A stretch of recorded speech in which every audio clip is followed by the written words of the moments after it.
Thank you, thank you. Good afternoon, everyone.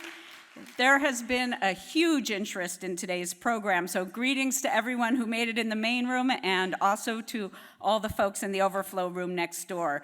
This is truly a special event. It's one of several in our celebration of Stanford Engineering Centennial. Were any of you at our party a couple of weeks ago? Yeah, that was we had quite a party on the main quad. It was truly, I'd say, a once-in-a-century celebration. For today, I'm sure you're all very anxious to jump into a timely and important topic, and that's AI and the future of computing. But first, indulge me in a little bit of history. A century ago, Stanford had 4 engineering departments, and all of those 4 departments were actually created in the very earliest years of the university. They were civil engineering, electrical engineering, mechanical engineering, and mining and metallurgy. Sort of became materials science and engineering. In May of 1925, the Board of Trustees approved bringing those 4 departments together into a school. And at that time, the trustees and the faculty, I don't think they could possibly have imagined today's smartphones, supercomputers, or artificial intelligence, but they were thinking about the future.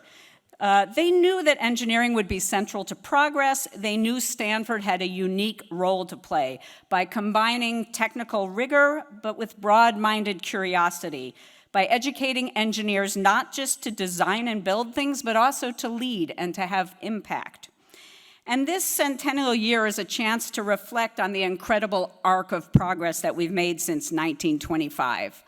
There were breakthroughs in microwave radar, in power transmission, and then later semiconductors, the birth of Silicon Valley, more recently bioengineering, sustainability, and of course, artificial intelligence.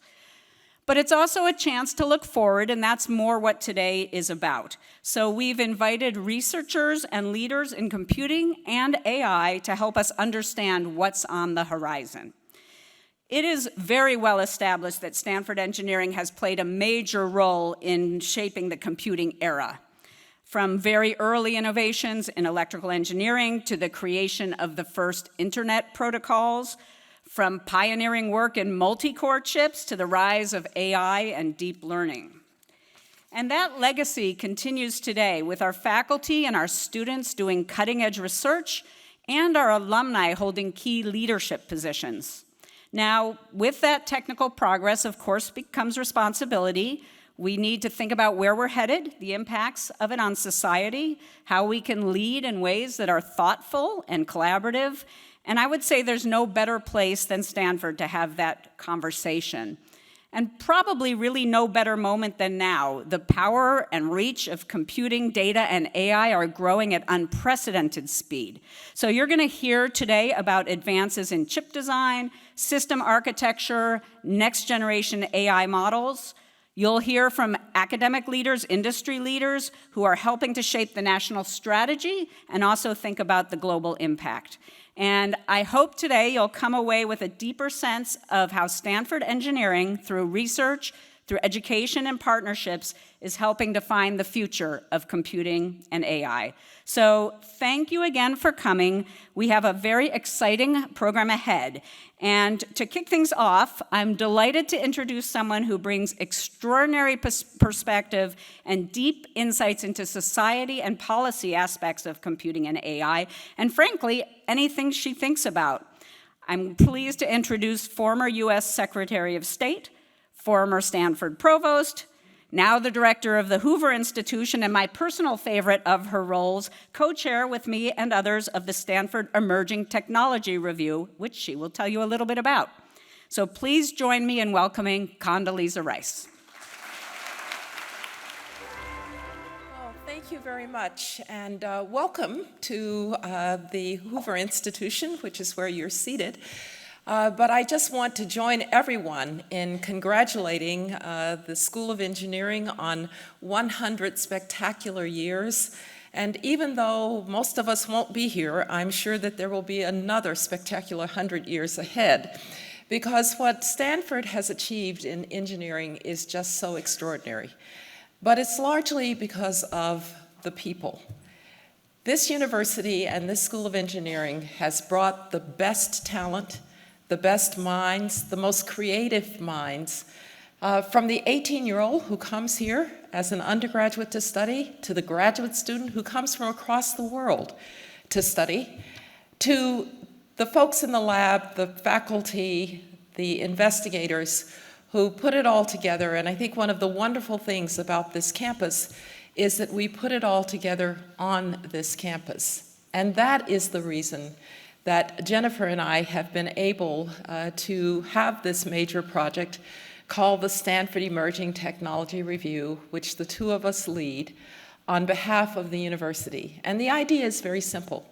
The technologies that we are now seeing breaking forward, certainly AI, but also in robotics and in space and in bioengineering, are, as a colleague of mine calls them, civilizational technologies. These are technologies that have the potential to transform just about everything about the way that we live, to transform it hopefully for good in terms of education and in healthcare, in national security and in society. We all hope that these technologies will be indeed for good. They also, of course, have challenges to our institutions and our societies, and I have to say that sometimes human beings have been better at the knowledge part than at the wisdom part. And given the nature of these technologies, the wisdom part is going to be very important. And so in the Stanford Emerging Technology Review, we've done something that we think is a little different from the way others are studying technology and policy across the country, which is that we actually have brought the scientists who are at the bench, in the labs, into conversation with economists and with national security experts and with education experts and with healthcare experts to really understand how these frontier technologies can affect society for good. We also believe that this is a time when policymakers have to understand these technologies, at least at a rudimentary level, so that they can create policies that encourage innovation, that do not stop innovation, but that are aware of what these innovations may mean. I think it's fair to say that in Washington, D.C., they've now learned to spell AI. Whether there is much more right now to the understanding, I think, is questionable.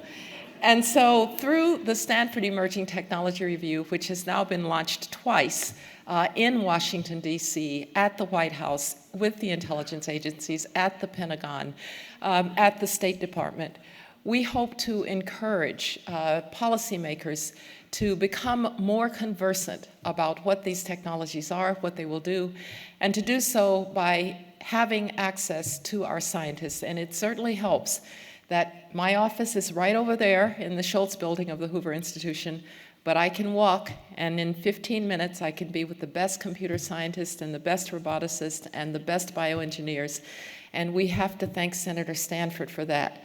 He gave us enough land that we're all on the same campus, and that's something that we value.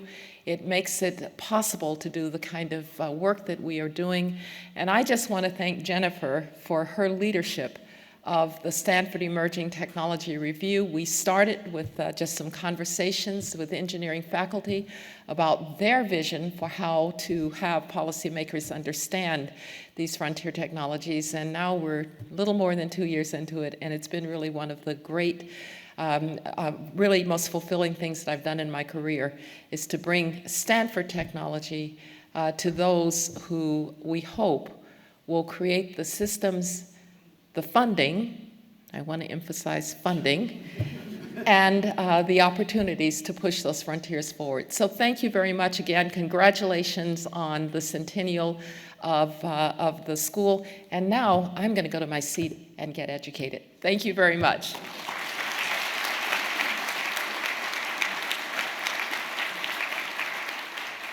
Thank you, Condoleezza. When I'm asked what's special about Stanford Engineering, I always mention that we are in a liberal arts university with professional schools, with the Hoover Institution specialists in policy. We have opportunities to collaborate in ways that I believe no other school of engineering can, and we always do our best. And the Emerging Technology Review is a perfect example of that type of collaboration. So now we're going to dive into the heart of the research. So we're going to go from chips to systems to applications with 3 of our amazing Stanford Engineering faculty. First, we're going to hear from Srabanti Chowdhury. Her work on advanced chip materials and energy-efficient hardware is helping to make AI more sustainable at the source. Then we'll hear from Kunle Olukotun, who is a true pioneer in parallel computing, and we're going to hear how new architectures are breaking performance barriers and enabling new types of computation. And then finally, Carlos Guestrin will take us into the frontiers of generative AI, where models are becoming more adaptive, more reliable, and more capable of reasoning.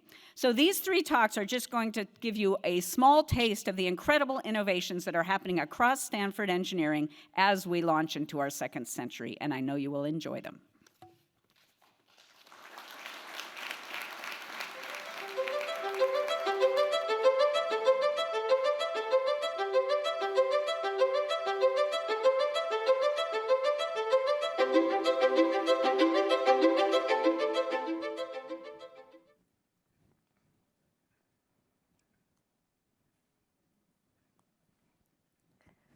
The world has seen the progress of lighting, from the warm glow of the incandescent bulb to the compact fluorescent lamps, all the way to the bright white light of LED, which might be shining right above you. This was not just about the brightness, it was about efficiency. What was 90% wasted heat in an incandescent bulb to only 10% of the energy converted into light, it became 90% light in a LED to only 10% heat which was wasted. Huge transformation in energy efficiency. But more important, this technology became affordable, and that made the big difference. Now, what you may not have known, what happened behind the scene. Oftentimes, there are materials that unlock potentials of a technology, and in this case, it was gallium nitride, the blue LED, the blue light material. Now, before 1990, this gallium nitride, the special material which had the capability to emit blue light, used to grow in columnar defective form, the one that you can see with very high power microscope, and you can tell which one it is, the columnar one, riddled with defects, grain boundaries that trapped light and did not make blue emission efficient.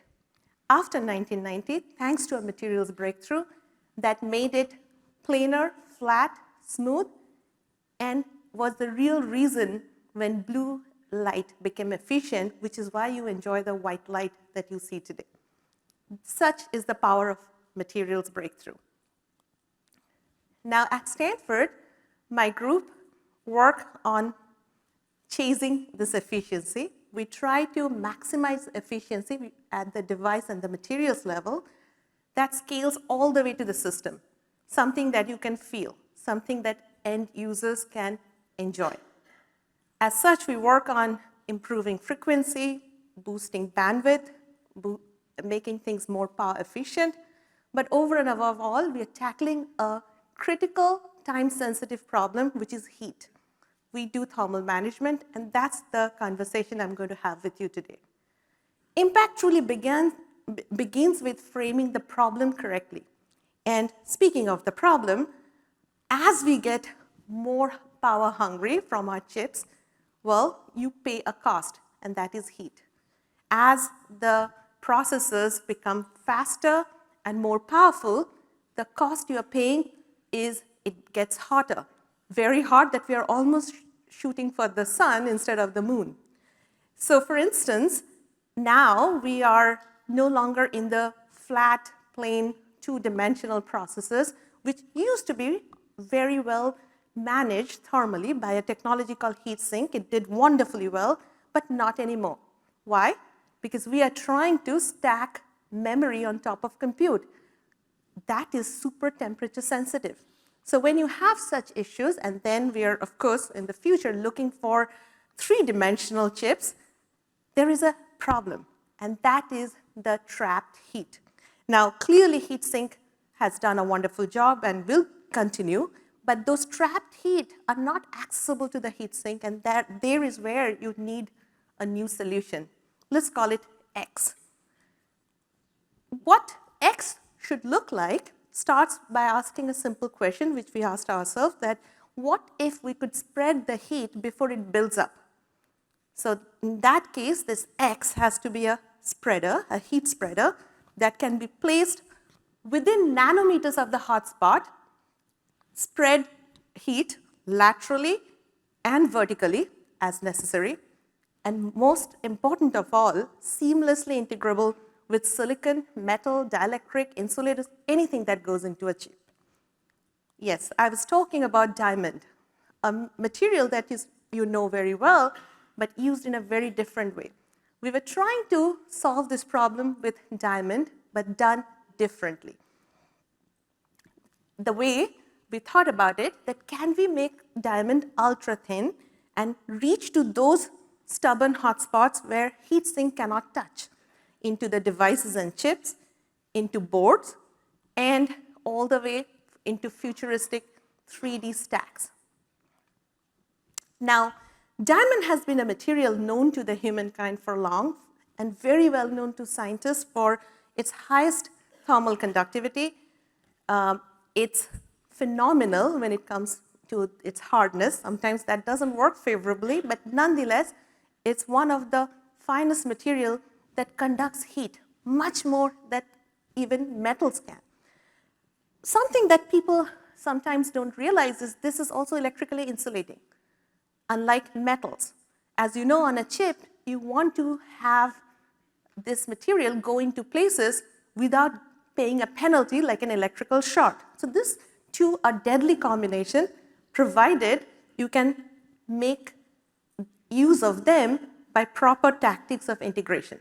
And the question to ask, can it beat the current state of the art, which is typically copper, which removes the heat in today's situation?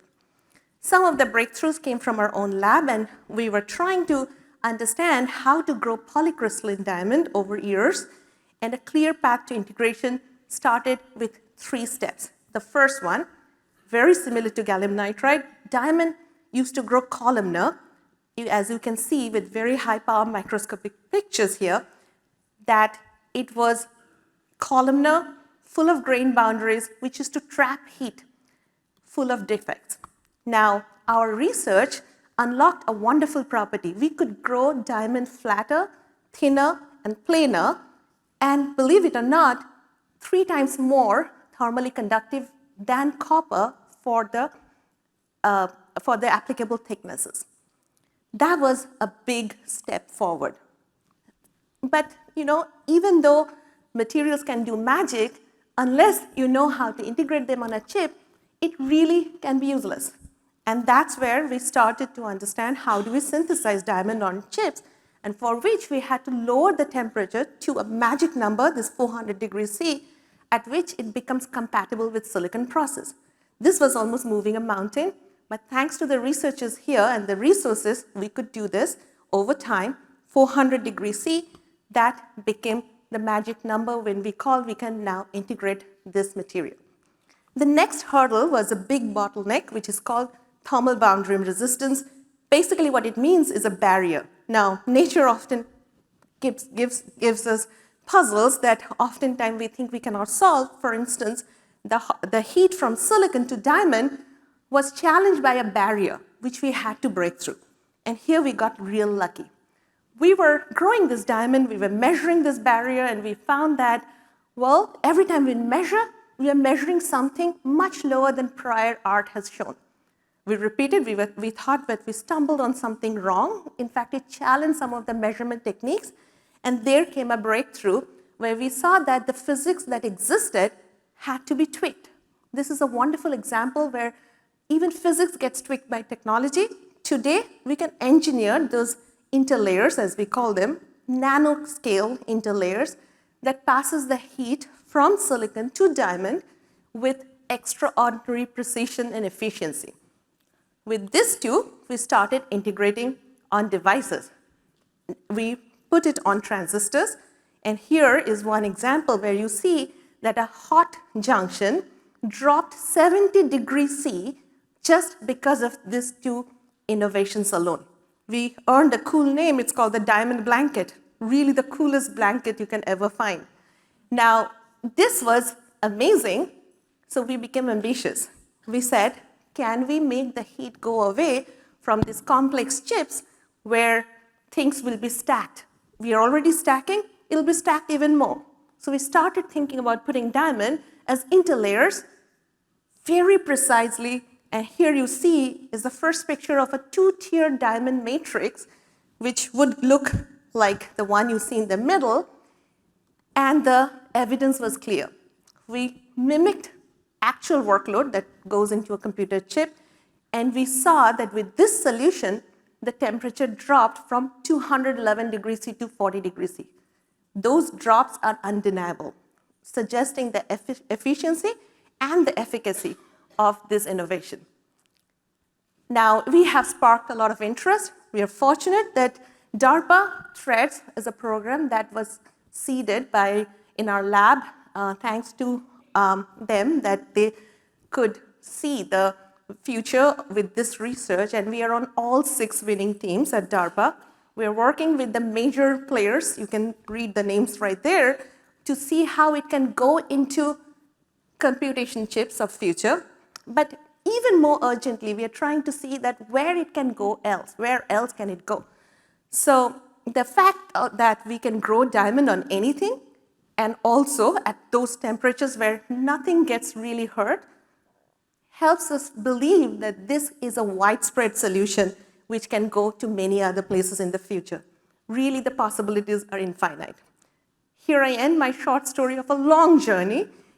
Research is tough, but not impossible. And we find that this is the place where an unconventional idea born in a lab can redefine the future of chip cooling powered by the Stanford research. Not possible without the Stanford researchers or the Stanford resources. Thank you for listening.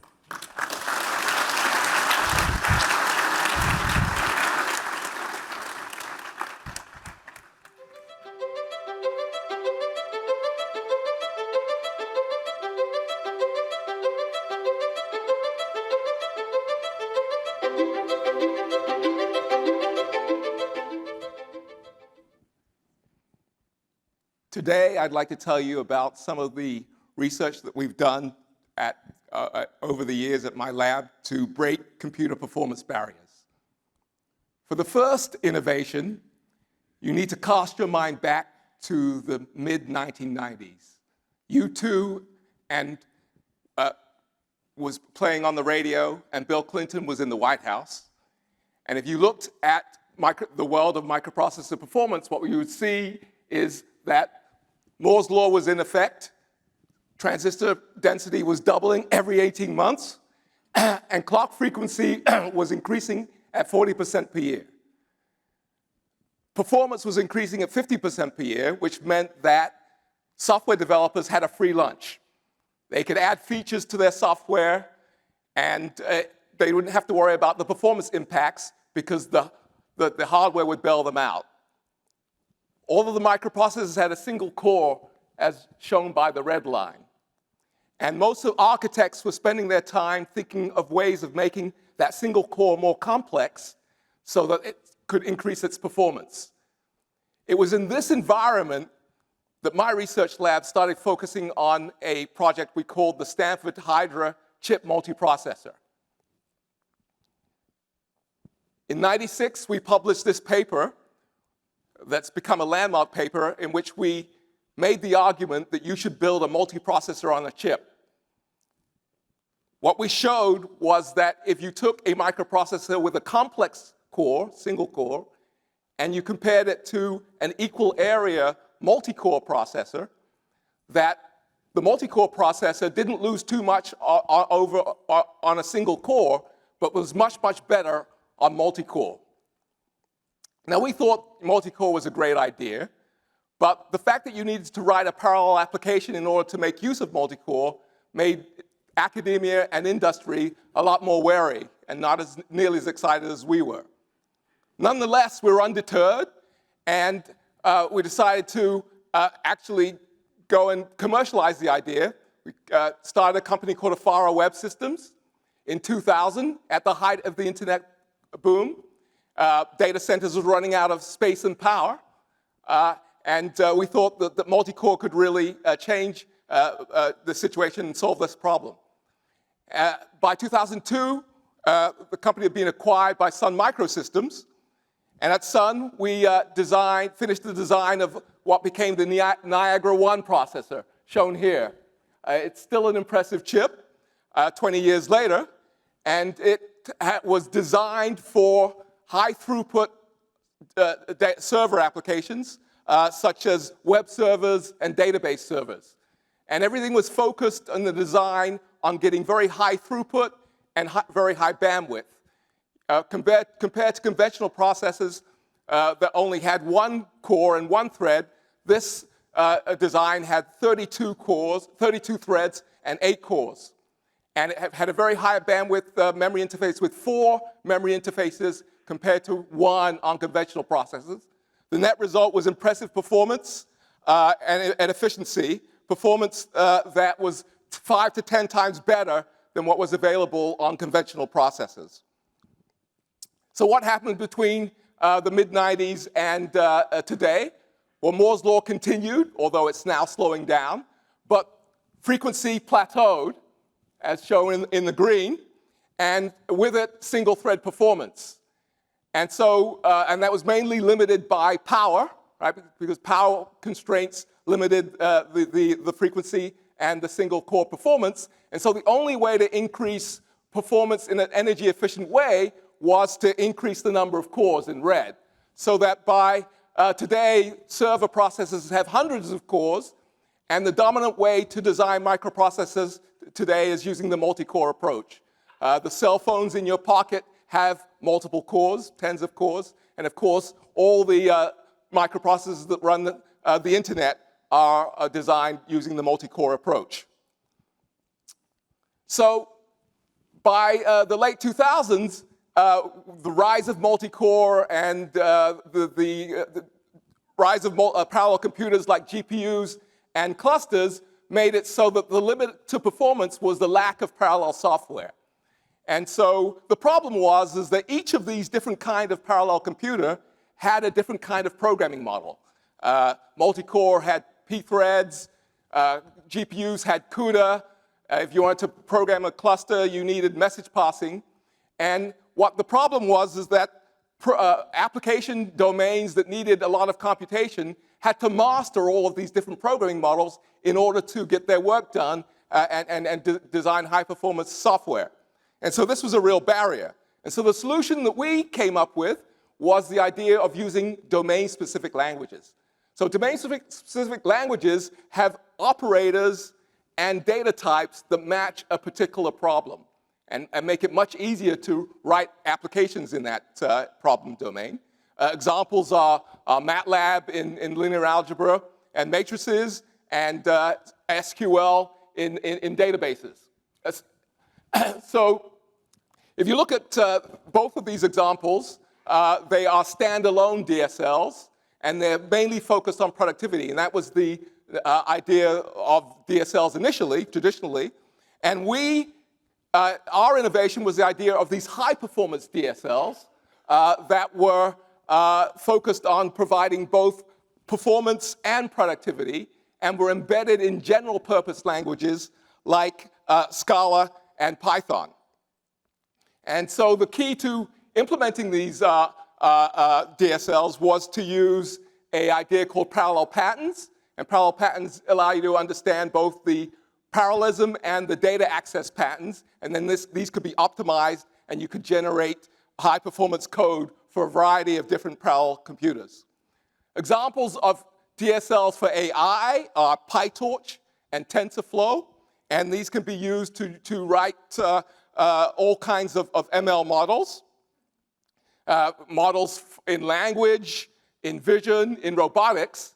And it turns out that if you look at what you get out of these domain-specific languages, you get a data flow graph composed of operators like matrix multiply and softmax. And between these kernels are the communication is matrix or tensor data represented by the white arrows. So if you want to improve performance, the question is, how should you do it? Well, there's a famous computer architect of supercomputers who said, if you have got a vector problem, then the best way to solve that vector problem is to build a vector supercomputer. So in AI, we have a data flow problem. So if we want high performance, we need to design a data flow computer. So how should we design a data flow computer? Well, we start with these DSLs that are going to give us these data flow graphs composed of AI operators, and we're going to convert that into a data flow graph of parallel patterns that we can optimize, and then we can map that onto a data flow architecture. So the data flow architecture that we designed at Stanford was called plasticine. And plasticine is a children's modeling clay, and the architecture is reconfigurable. It's got both compute units and memory units on it, connected together in a network of switches, and you can reconfigure the architecture and mold it to the particular algorithm that you happen to be executing. And so in this example, we have the attention algorithm, which is, of course, the mainstay of all large language models. And what we see is we can map that attention algorithm in space on the chip such that data flows through the algorithm in space like cars moving down an assembly line. And what you get is very efficient communication and very efficient data access, and that is the limit to the performance of all large language models. So a commercialization of this idea is Sambonova. It's designed the reconfigurable data flow unit, and this design, the latest one is the SN40L, and it's very good at doing inference on large language models. In this example, the Llama 4 Maverick has 400 billion parameters, and the cloud service powered by RDUs is over a factor of 2 faster than the service provided by other kinds of compute capability. So going forward, as Moore's law slows down, of course you want to continue to get more performance, more efficiency, and you want to have programmer productivity. And so what you see is a proliferation of both domain-specific languages and specialized hardware. And so the key challenge going forward is how do you design the right kind of intermediate abstractions and compiler technology to map these DSLs to efficient execution for AI and other computational demanding applications. So thank you.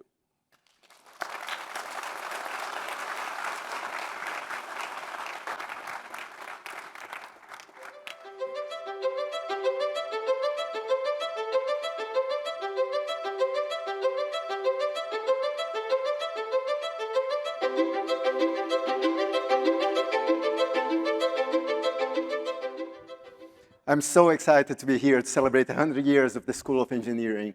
I'm Carlos Guestrin. I'm a professor of computer science and the director of Stanford's AI lab. And AI is an amazing space. And today we're going to talk about 3 interesting trends in AI today. And needless to say, AI is hot. As you can see, despite the AI winter in the late 80s, the hotness of AI has been increasing rapidly. By the way, this plot is to scale. And the value of AI in science and industry has been growing monotonically all these years. And every step of the way, around every innovation of AI, the Stanford AI Lab has been there as the key innovator in the field. Today, in the dynasty of LLM, we're seeing amazing things. Every week, some amazing new model that can do incredible new things. But it's not just about these benchmarks. It's about important applications. I asked ChatGPT to generate an image of this audience at the end of my talk, And this is what I got. Thank you very much. And beyond text and images, we're seeing incredible results in other fields. For example, this year's Nobel Prize in Chemistry is based on AI technology. But despite all this excitement, all this interest, these models can be brittle and untrustworthy.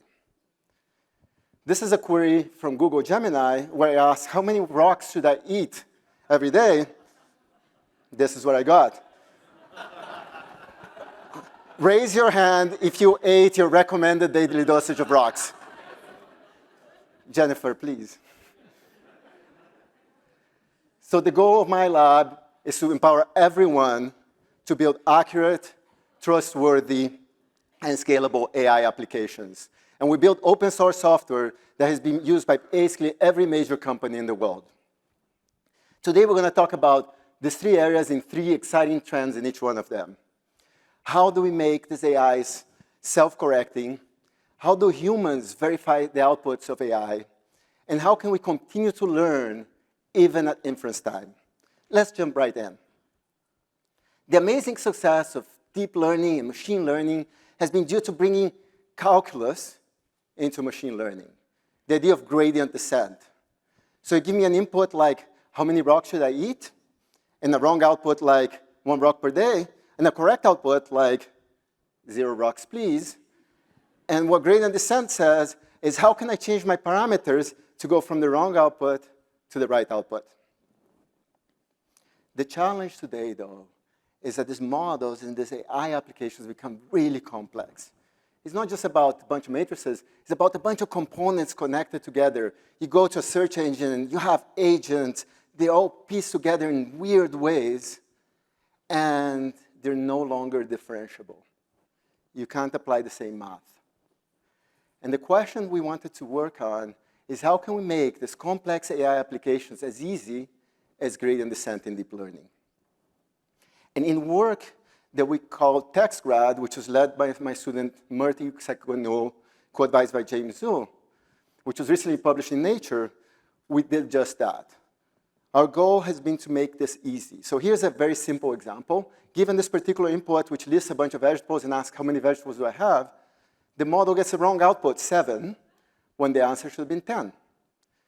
Now, a self-correcting AI using TextGrad can criticize its own answer, create what we call textual gradients. This is what you got wrong. This is what you can do better. And then go back and improve its input, improve the context, the prompt, in order to get the right answer back. And in the process, it discovered the magic incantation, think step by step, that gives you the right answer. But this was done automatically. This whole loop is done automatically by TextGrad. So if you consider a more complex application where we're seeing today and we want to make those easy, what TextGrad will do is something more like this. You take the output, which you want to measure in some way, and say, how can I make this output better? Well, I need better search results. So what search results do I need to make this output better? And then it goes back and says, what query should I give into Google to get the search results that will give me the output better? And this back propagation through these applications is done automatically with TextGrad. In our Nature paper, we show that this idea of self-correcting AIs using TextGrad can be applied to drug discovery, to code generation, and even to the treatment of cervical cancer. So I believe that self-correcting AIs, based on open source software like TextGrad, are going to be key to the new generation of AI applications. So our next trend is about how can we humans verify the answers of AI. Now, when I see a hallucination like this one, after I laugh for a while, I want to know why it happened. And if you dig in, you realize there was an article in The Onion, a satirical newspaper, where a UC Berkeley professor says you should eat rocks. Had I known that this answer came from The Onion, I wouldn't have trusted it. Verifying is about humans establishing trust in AIs, but this is getting harder because AIs are talking and learning and responding about a broad range of topics, which is increasing rapidly, while the capacity of individual human, me, is staying stable. Actually, I was talking about this in my class this week, and a student raised her hand and said, actually, it's going down. So if it's a question about AI, I'm pretty good at understanding its veracity. But my 11-year-old son is interested in astrophysics, and I really cannot check. So what should we do? How can we check AIs as they become more and more knowledgeable and part of everything we do? I think this is one of the big challenges of the coming decade, unless we want to defer all our knowledge to AI. And our first step in this direction has been to do what we do in academia, we're trained to do in academia, which is ground our answers on sources. But LLMs don't do a good job of this. I have young kids. I can ask a medical question. It gives me an easy-to-read, bulleted answer. But I can't verify it very well. On the other hand, I could go to Google, and I get an article from WebMD, which I know exactly what the source is. I trust it. But I have to go read the entire article and extract the knowledge out of it. What my student Teddy Worledge, along with a collaboration with Tatsuo Hashimoto, has been studying is whether there are other possibilities along the way, from extractive answers from search engines to generative answers from ChatGPT. And she studied different ways you could ground the outputs on sources. And in the process, studying humans' understanding, they see that humans prefer answers that are more generative, but they tend to have lower citation coverage, and it takes humans 185% more time to verify the answer of a generative model than it does one that's grounded on actual sources. And so what this suggests is that there's a middle ground. There's space to design new AI technologies that think about the human experience of verifying it. And grounding answers on such sources, I believe, is the first step along the way of an important journey for the decade. Now let's talk about our third trend, which is to continue to learn even at inference time. So transformers have been the key technology for the advancement of AI. And the way that transformers work is they're trained to take a sentence and predict the next word, like this one. The answer is obvious. And when they do that, they have to go back and look at every possible previous word that was ever read or said. And because they have to look back at every possible previous word, they tend to be slow. They don't scale to very long contexts. So the scientific question we want to answer is there a small, highly compact, efficient memory that can deal with very long context? So for example, if I want to ask questions about my favorite book, 100 Years of Solitude by Gabriel Garcia Marquez, I need to think about how those questions get answered. Do I have to go back and look at every single word in the book, or is there a more compact way to do it? To answer this question, we revisit the great success of deep learning. Turns out that deep learning models can remember massive, huge data sets inside the parameters of the model, parameters of the neural network. And so the question we jumped in is, can the parameters of these neural networks be not just the memory for data, but be the memory for the context, for all that great input to a transformer, to ChatGPT? Can we use parameters as a memory? And so what we're doing here is at inference time, as I read the book, I'm memorizing that input inside the parameters of a deep learning model, and that becomes the state of a transformer. We've explored this in a number of different ways, and we call it learning at inference time, which is work led by postdoc Yu Sun, who is co-advised by Sami Koyejo and Tatsuo Hashimoto. And in a recent collaboration with Yejing Choi and folks at NVIDIA, we've applied this to video. So the best open source models for video can only generate short 3-second clips like this one. They're impressive. But I want to generate long, complex videos with multiple scenes. To do that, to do even a 1-minute video, I need 300,000 tokens, very long context. By using learning at inference time, we've developed the first open source model that can generate complex 1-minute videos. Let me show you an example. Curtains, please. This is a never seen before, automatically generated 1-minute video with Tom and Jerry. Here is Jerry eating some cheese, and Tom comes in and takes the cheese. Jerry is sad. He's fed up with Tom. goes back to his home, packs his bag. He's done. He leaves. Realizing what happens, Tom is missing his friend. He decides to go look for him, grabs the cheese, and goes outside. Looks for Jerry all over San Francisco, and finds Jerry finally sitting on his suitcase, also sad, missing his friend Tom. They come together and make up. Tom offers the cheese as a peace offering.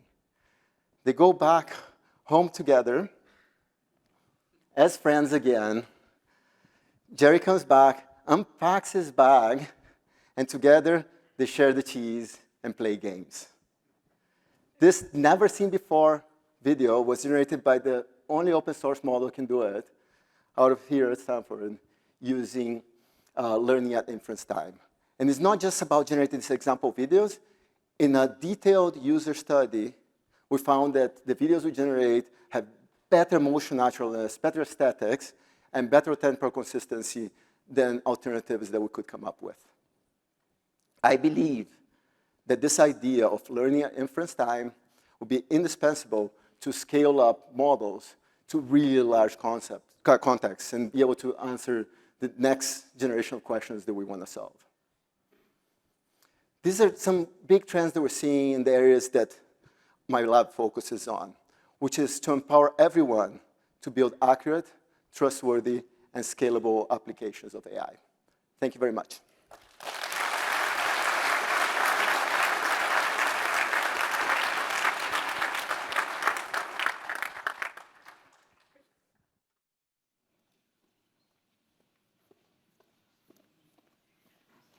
Thank you very much to Srabanti, Kunle, and Carlos. Those were some great talks and, of course, representing some really exciting work going on here at Stanford Engineering.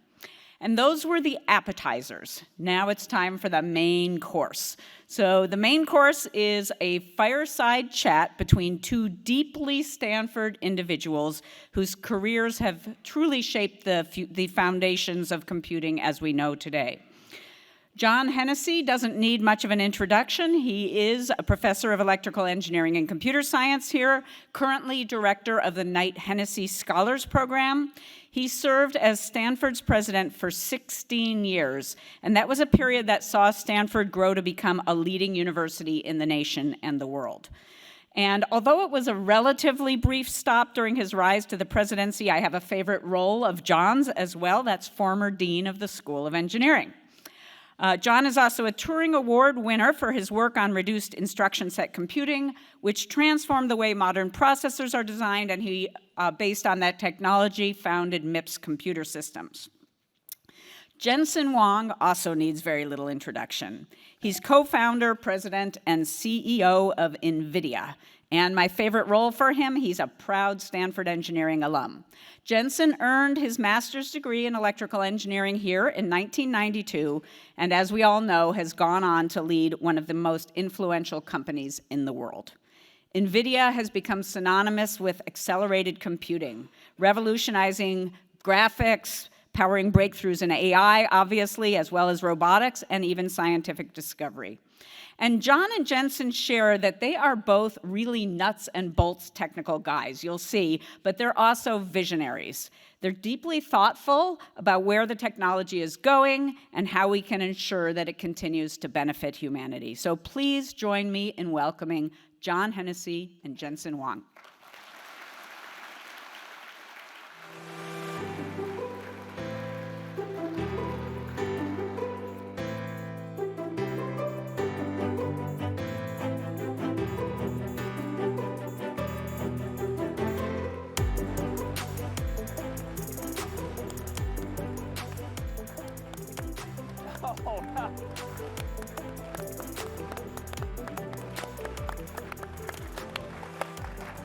So thanks for being here, Jensen. Jensen just came down from Thanks for teaching me, John. Another great university in the Bay Area that we're rivals in football, but we're collaborators in everything else to really lead the tech industry. So Yeah, we announced a supercomputer today. yeah, named for Jennifer Dowda, I think, right? That's right. That's great. Yep. That's great. That's great.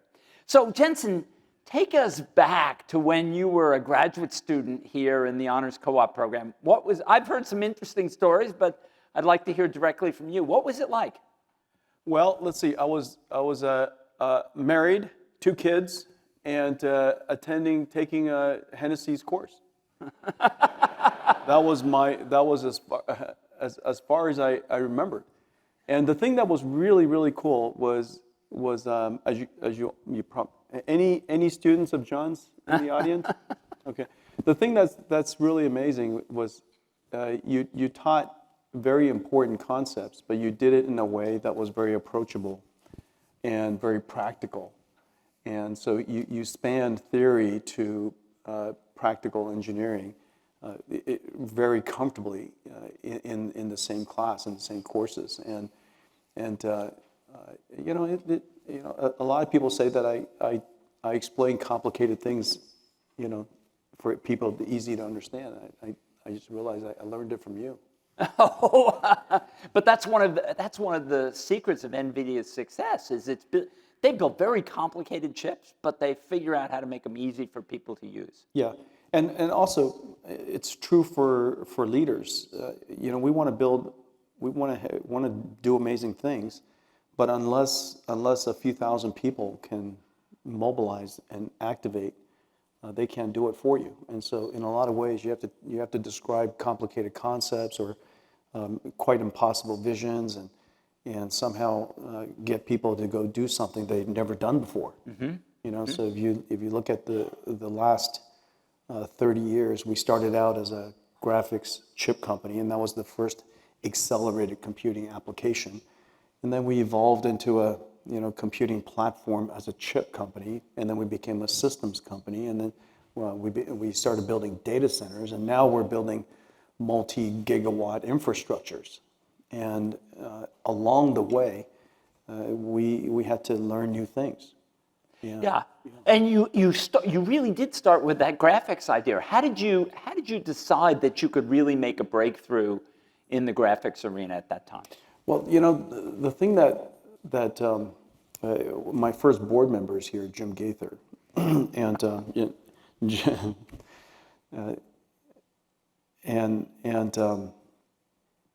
I don't think I've ever told you this, Jim, so don't hold it against me.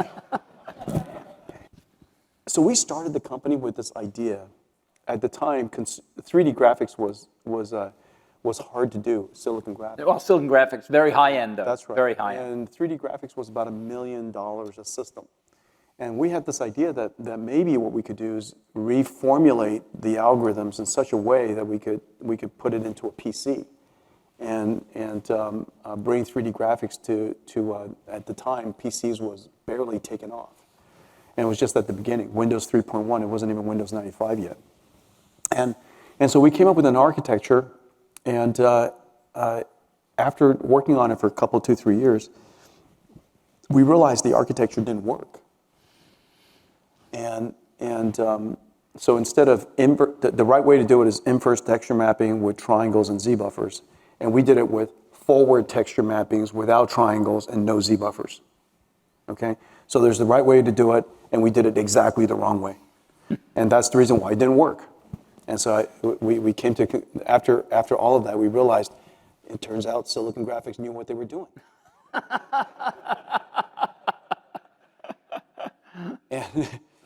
And hi, Reed. That's also a great story. I'm going to tell it.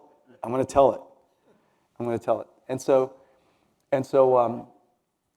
it was 2 years into it, and Jim, you remember we had a contract with Sega to build their game console, and we were on contract, and we had spent about halfway through it when we decided that the technology doesn't work, and so I didn't know what to do.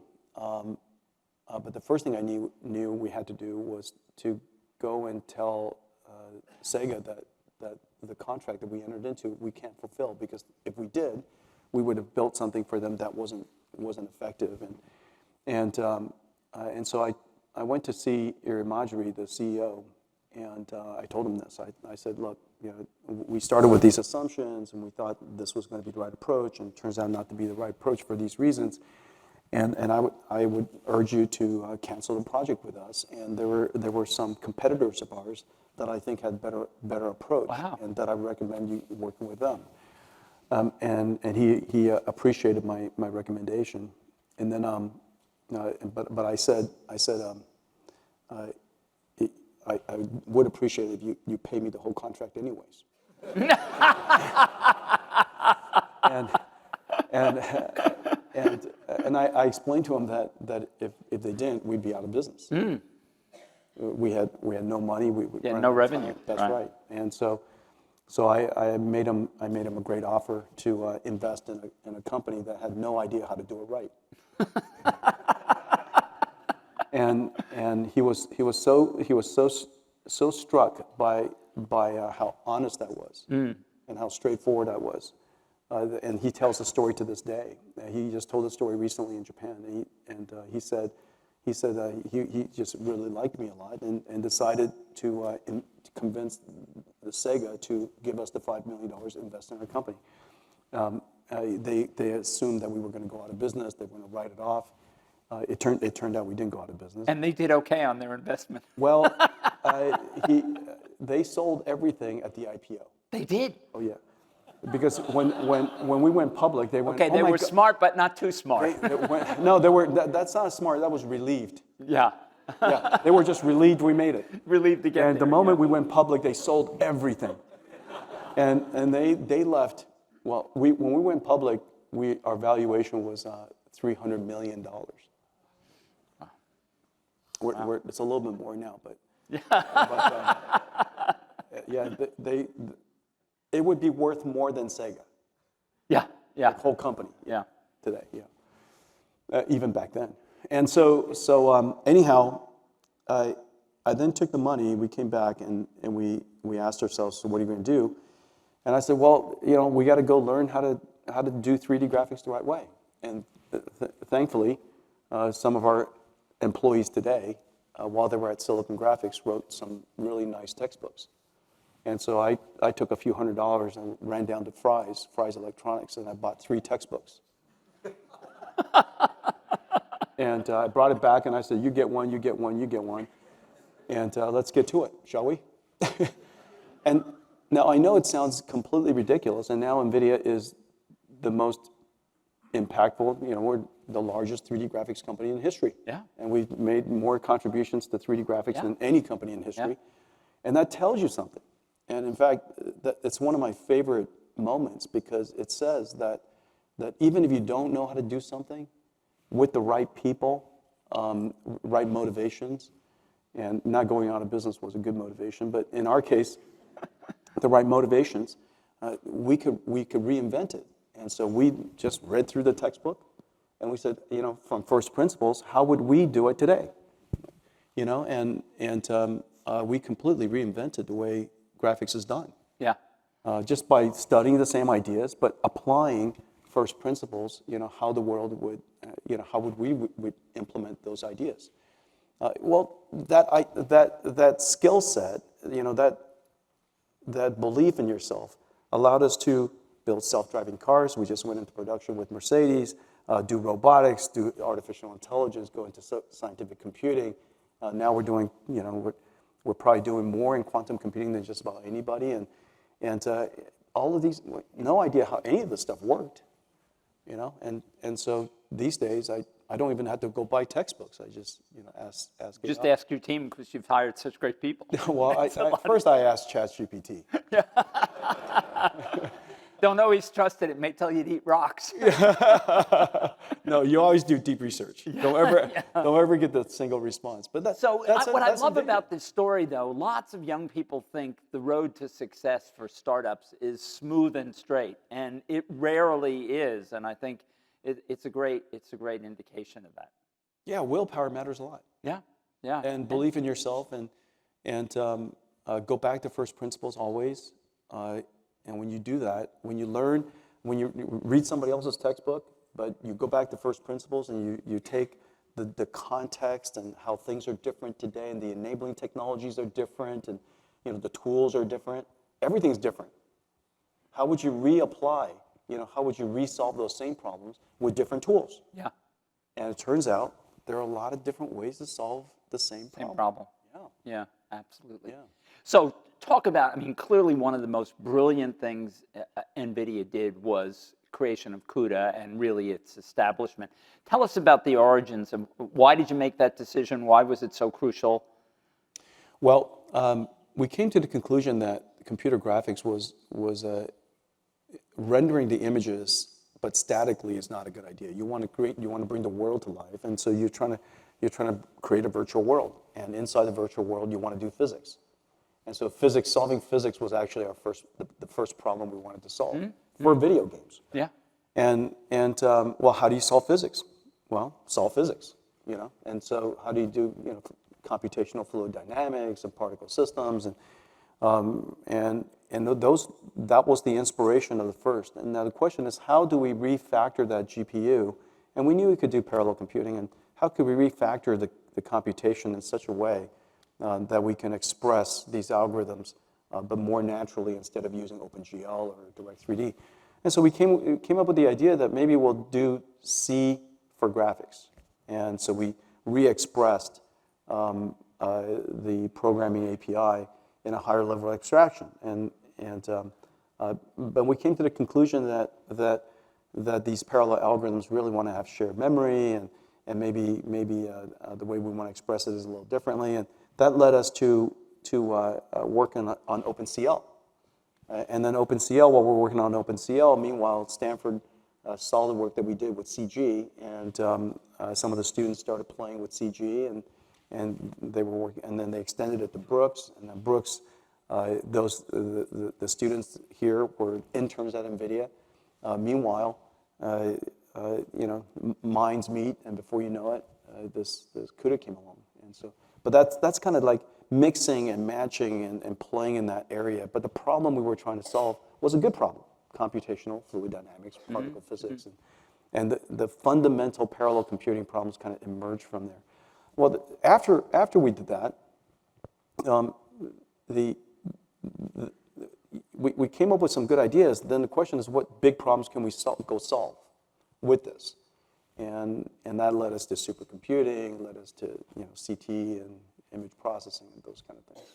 But it's a big leap going from being a graphics company to being a supercomputer company. I mean, that's a big leap. It's a different business. It requires a lot more system expertise, more software expertise. So how did you think about assembling a team? Because that really had to change the talent. John, is all the same way. You know, so first hey, we could do this, you know, and so it's like, it always starts kind of like this. Hey guys, we could do this, and we could do, and so you start by dreaming, and then the next logical leap is, well, how hard can it be? I always start every meeting with, you know, hey guys, we can go build self-driving cars. It's sensible. We have computer vision now. You know, planning algorithms are fairly well known. Let's go. And then somebody goes, we don't know anything about cars. And I said, well, how hard can it be? And so I think the clincher on that one is, my mom can drive. Yeah. Actually, humans are pretty good drivers when you look at it. I know. My mom shouldn't, but she can. and so how hard could it be? And so the supercomputers were all the same thing. You know, AI, how hard can it be? You know? And so you just go into it. Yeah. The question isn't so much, can we do it? I assume we can do it. Almost everything. You know, quantum computing, how hard can it be? Quantum computing? It's quite hard. But, you know, but how hard can it be? You know? And so we got plenty of time. And so the real test is, one, is it incredibly hard to do? Because if it's incredibly hard to do, and it's going to take, say, 20 years, then we're not that far behind. Right. You know, the fact that we only started today, Yeah. nobody's that far along. Yeah, nobody's that far along. And so how far, you know, and so one, I like to choose problems that are really, really hard to do. And the problems that are really hard favor not the most intelligent, favors the most persistent. It helps to have smart people be persistent. Oh, But you're right, persistence, especially on really hard problems. that's right. Yeah. It's really key. Yeah. It's really And so it becomes a self-selecting thing, and amazing people want to do it. And so, anyways, one, how hard is it? And then the second is how consistent is it with what we're good at? And the way I test it is, if we didn't do it, is it going to naturally get done anyways? Mm-hmm. And if it's going to naturally get done anyways, let's let somebody else do it. Huh. Yeah. And so I like to do the leftover work, the work that nobody else wants to do. And when you pick a really hard problem like that, do you ever decide we're not making enough traction, we're not making enough progress, it's time to cut my losses? Usually it's the other way. And this afternoon, right before I came, at a meeting, and we've been working on this in this area called digital humans. Mm-hmm. And I started the project. The team. I named the project. I started the project. Assembled the team inside, and we've been working on it for 5 years.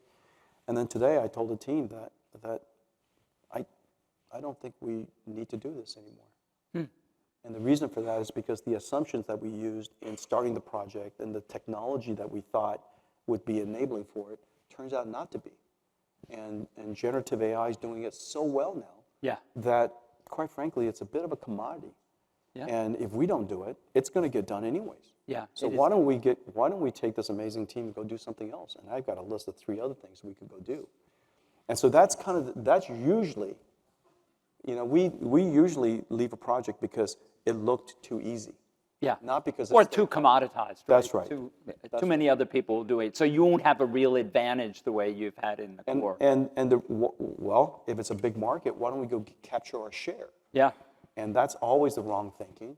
And the reason for that is because if you want to assemble and attract the world's best people to go do their life's work, who wants to wake up in the morning to go take share? It's a weird idea. I've never really understood. How do I get myself up in the morning and go, you know what? They have 17% share, and I just want to take 3 of it. Yeah. It's really super angry to me. As opposed to, I want to be the leading company in the space. This has never been done before. Let's go do it. Yeah.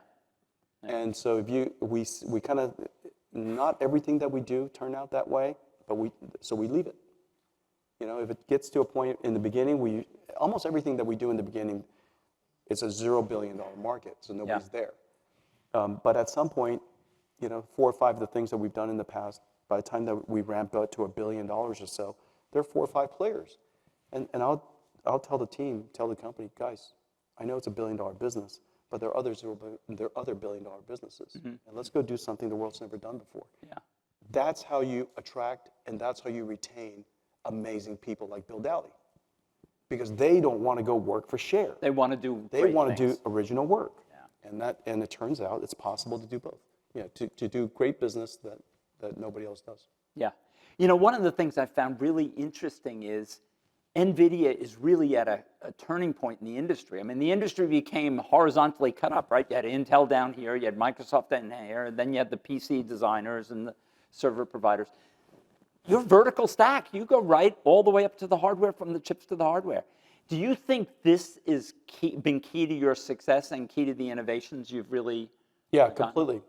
In fact, I was taking your course at the time of the beginning of the PC revolution, and in fact, the PC revolution, which is horizontal, is unique. It's not what traditionally existed before that, right? It's IBM not was the way a it vertically was. integrated company. It's not the way it is. Yeah. Look at the clouds; it's all vertically integrated stacks. Right. And we made the right observation that the world is not going to remain like PCs. The PC is unique for a lot of good reasons, and so the thesis is that there won't be a Microsoft for AI. Mm-hmm. There won't be a Microsoft for accelerated computing. Mm. And the reason for that is because it's going to take so long for accelerated computing to take off. Yep. Because the alternative is so good. The alternative was Moore's Law. Yeah. The alternative was multi-core, many-core. The alternative was do nothing. And nothing was pretty good. Right. You know, when doing nothing doubles your performance every year, Right. that's pretty good. It made it easy. It made it easy. Yeah. And I used to explain to the company that the best way to screw up when you're sitting on top of Moore's law is to change. Right. To do nothing is the best way. Just stay on the rocket ship and let it take you. But eventually, laws of physics is going to get in front of you, and you're not going to get those factors, and that would be our time. Yeah. And we better be ready for that to happen. And you know, I thought it was going to take 5 years. It took 20, but it's close. And so anyways. But it did happen. It did happen. That's I mean, right. Mostly because because building the whole vertical stack takes time. That's It's right. not- And for industries that took that long, for what reason would somebody build a software layer on top of you? Right. What's the economics on that? Right. There's no way that you could build a business where the volume is so tiny. Yeah.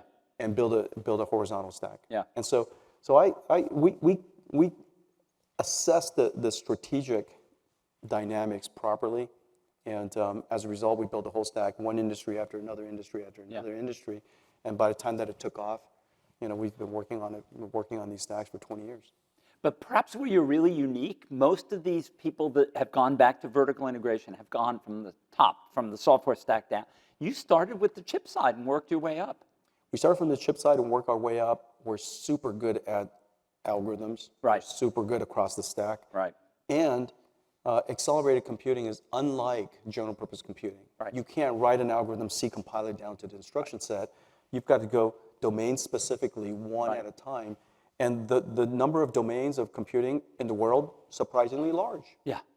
And if you want ultimately to seem like you run everything, it's because you did it one at a time for everything.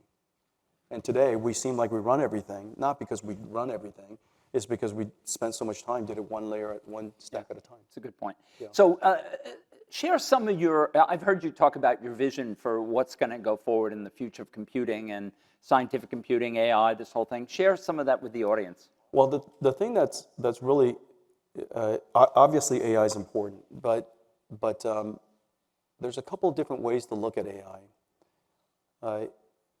You know, perspective matters a lot in strategy. And insight matters a lot in strategy. When AlexNet came, obviously computer vision was incredibly effective.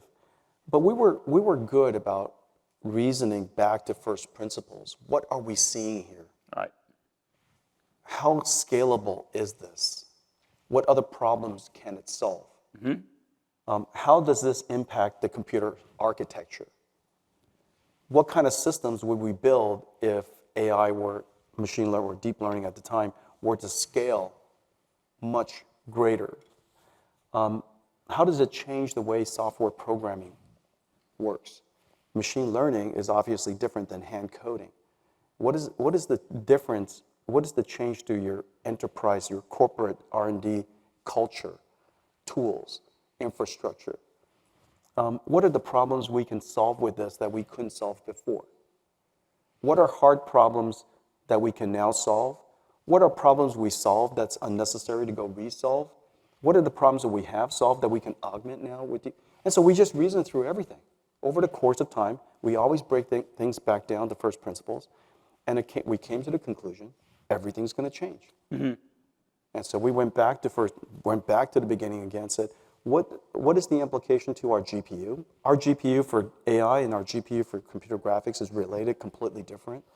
Where, in what way, what kind of, the system architecture, how would it change? NVLink came out of that. Recognition that we have to be a networking company came out of that. Right. All of the different, we invented this thing called Megatron Core, which really revolutionized the way people did large-scale training. Recently, we announced an operating system for AI inference called Dynamo. And so anyways, you break everything back down to first principles. And then the next thing that we did was really good.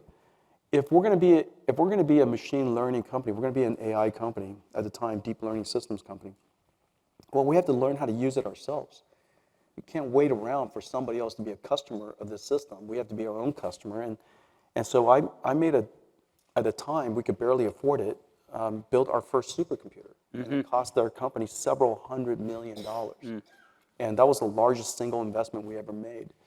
And that was, you know, and we reasoned through it and said, this is ultimately an investment we have to make. If we don't make this investment, how can you be a software company? How can you architect a system you've never built? If you've never built it, yeah. How can you offer to build this thing for other people if all you've done is made PowerPoint slides?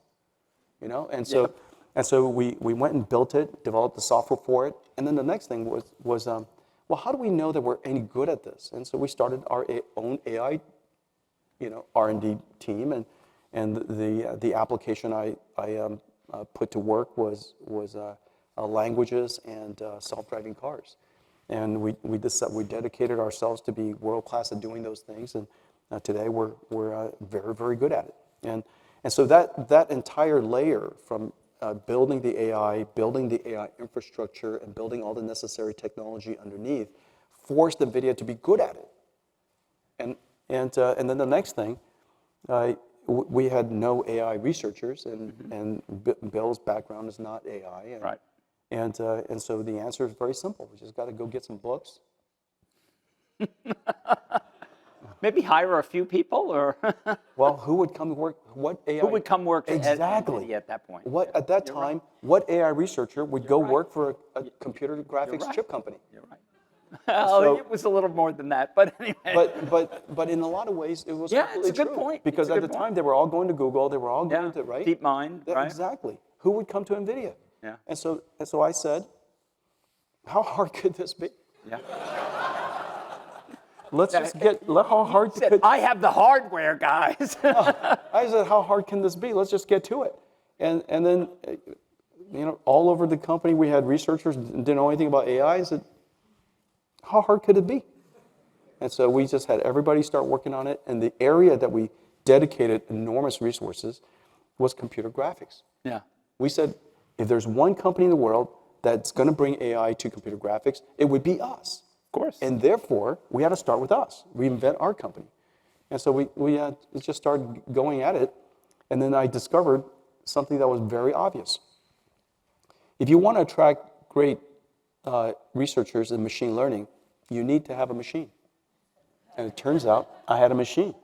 And no users, but I have this massive machine. And went out and, you know, attracted one researcher after another. And today we have a world-class team, unbelievable team. Yeah, That's how we get unbelievable. there. Unbelievable. How hard you could it built be? this all the way. How hard could it be? As it turns out, it's extremely hard. Yeah. Yeah. That's why it took But so it's long. a- That's why it took so long to do. You know, I think one of the things that really shines in your answers, and certainly in the history of NVIDIA, is this is a company that is deeply committed to technical leadership. It's kind of foundational for the company and always has been.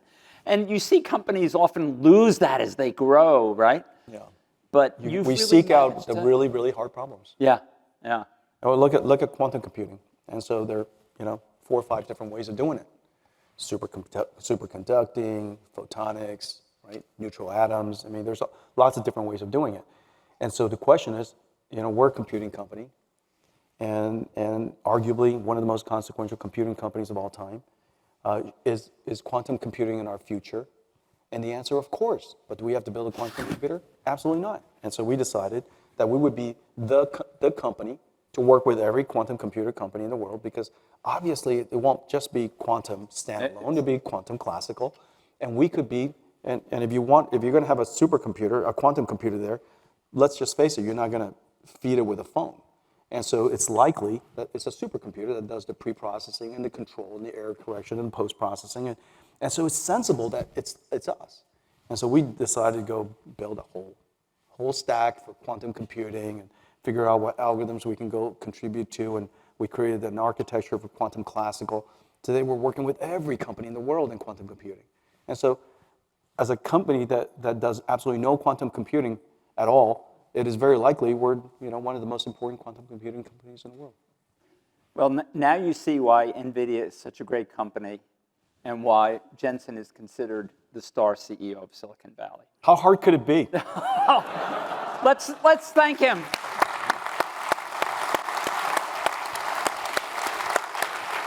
Thank you. Well, it turns out It's extremely hard, and it helps if you went to Stanford. And we're gonna have a short video message from a friend of Jensen and mine and one of our other distinguished alumni. Thank you.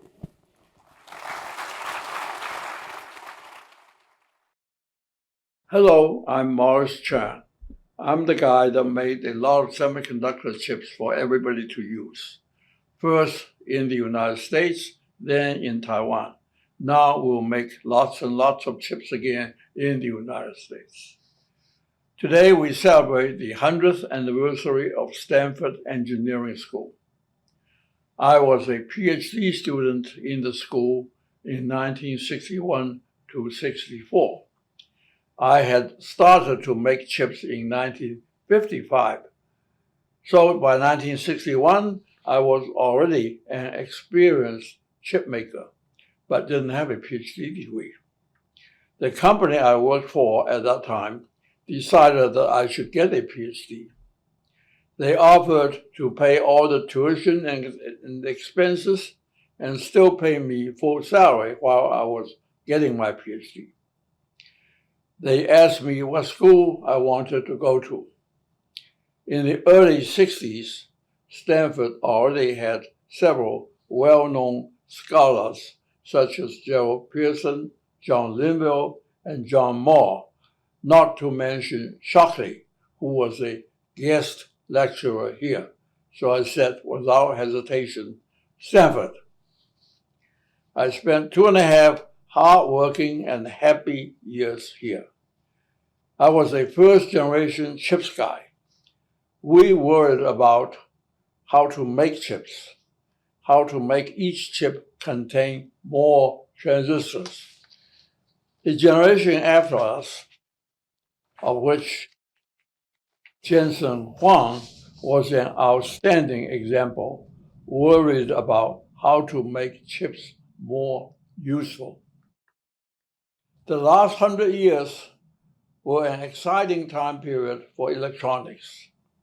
Successively, mainframe computers, PCs, laptops, notebooks, and handsets changed our lives.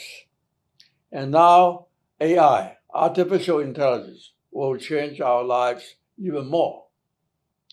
Semiconductor chips were the backbone of every one of those technologies. I congratulate Stanford Engineering School for having played a pivotal role in this exciting age. I also salute John Hennessy and Jensen Huang, who introduced me to this happy occasion. Thank you.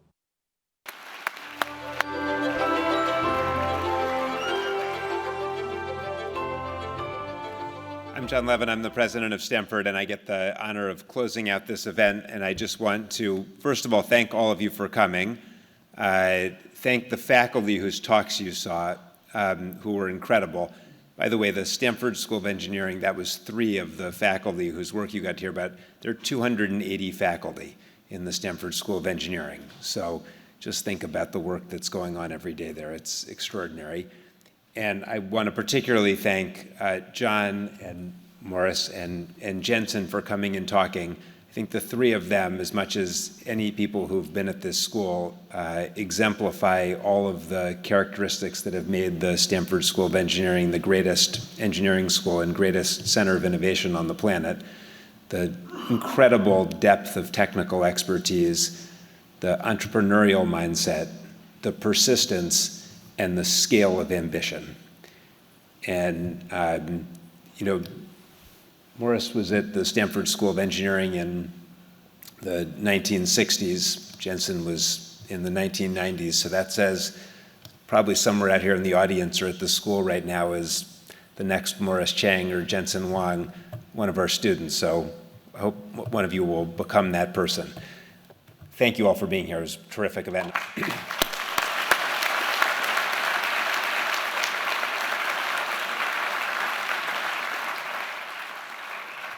Thank you, President Levin, for your closing remarks. it's my honor to really say the last closing words. So thank you to everyone who contributed to today's program. I think we have our faculty speakers over there. We've got John and Jensen, Director Rice, President Levin, and all of you for coming to join us during this very special centennial year. This has really been a celebration of Stanford's legacy in computing, a fascinating look at the road ahead. So enjoy the rest of your evening. Thank you again for coming and for being part of our centennial, and here's to the next 100 years.